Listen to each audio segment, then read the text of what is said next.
Hello students, this is exercise number 19 of the Progressive Monthly Magazine, October 2021, on the speed of 100 words per minute. Start.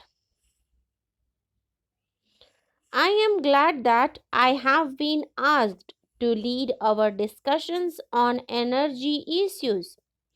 As a developing country, it is a question of vital concern to us in India, both for our rural population and our industries.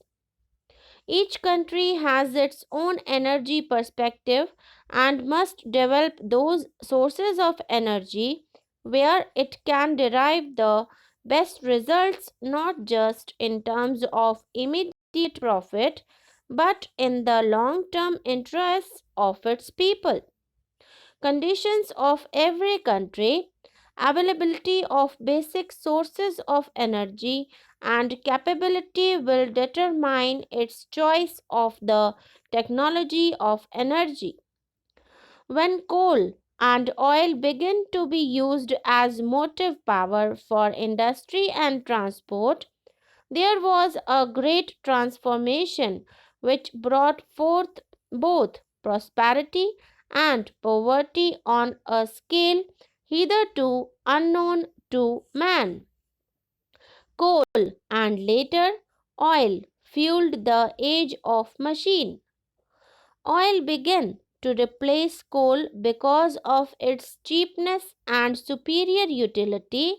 Its cheap price and assured supply lulled the industrial world into a sense of complacency, with the result that despite the known limited period of exhaustion, no efforts were made to study alternatives. The world suddenly awakened with a shock to find that these treasures are finite and that they could be very expensive.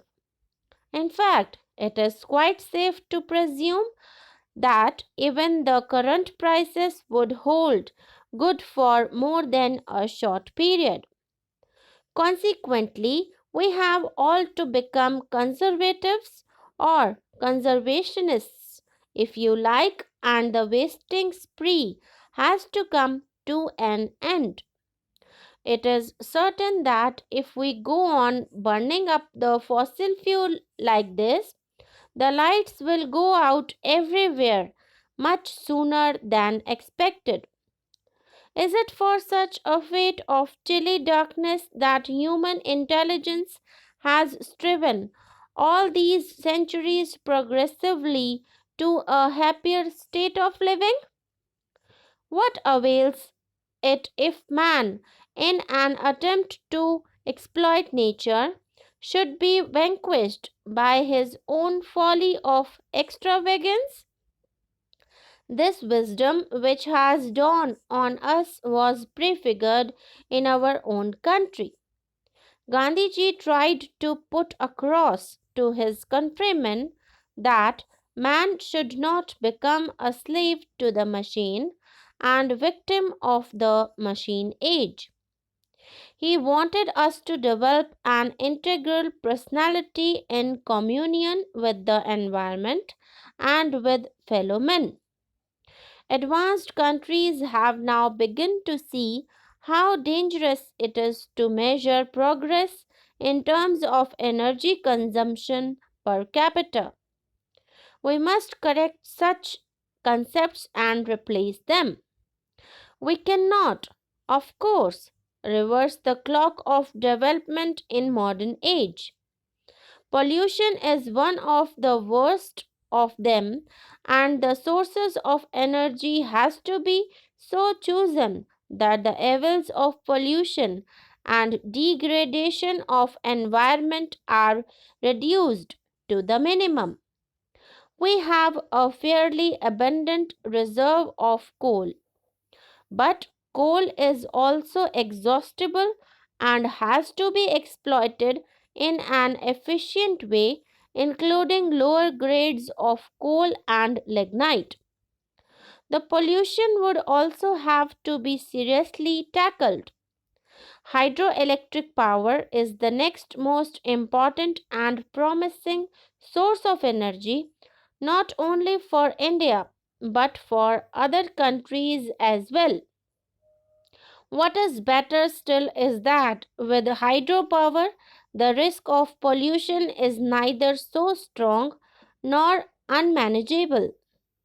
We should systematically survey our hydel power potential and cooperate with neighbors to tap it for mutual benefit. Unlike oil, hydel power comes ever fresh and endless from the snow mountains and rain fed rivers. To tap this fully in South Asia is a challenge to both engineering and fellowship. Modern science has opened up the atom and released its power for use by man. Nuclear power be harnessed for electricity, but there are well known difficulties which have not been fully resolved as yet, notably the proper reactor and the disposal of waste.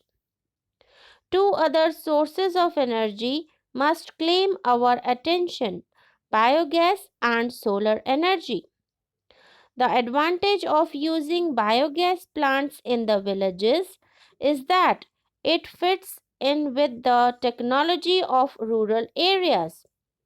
There are, I believe, some problems yet resolved before it can be popularized in a large way to help the smaller peasants.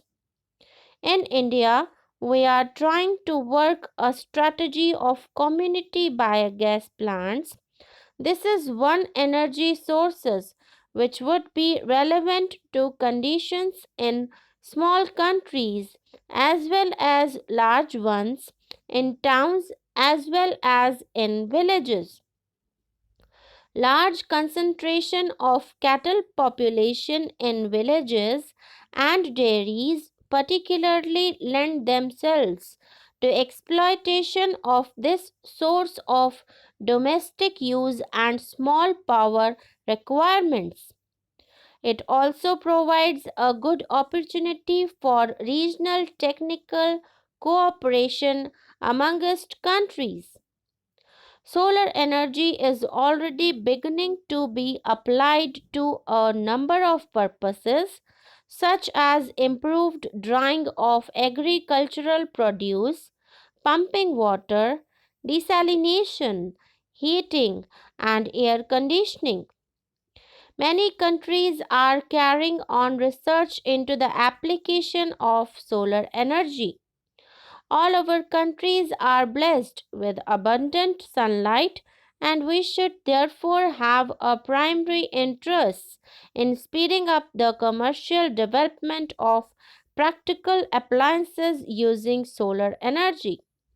India recently hosted a conference on solar energy, and we were gratified by the interest it generated.